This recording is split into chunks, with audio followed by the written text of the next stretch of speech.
If you want to take macro photos on OPPO Find X9, what you can do is in the camera mode, you can simply use the macro mode. Over here we have a dedicated macro mode, which might be automatically enabled when you find this flower over here in the bottom left side of the camera preview.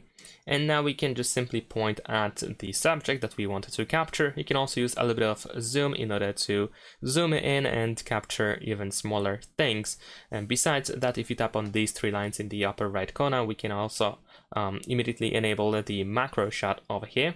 Of course, we need to keep the camera in a proper position. You will get some tips over here on the screen that will tell you, for example, to move further away if needed. And of course, we can also use different zoom values. However, it seems that the automatic macro mode over here that we have available without the macro shot seems to be working slightly better, actually. And yeah, so we can use that instead. So that's pretty much it. Thanks for watching, leave a like and subscribe.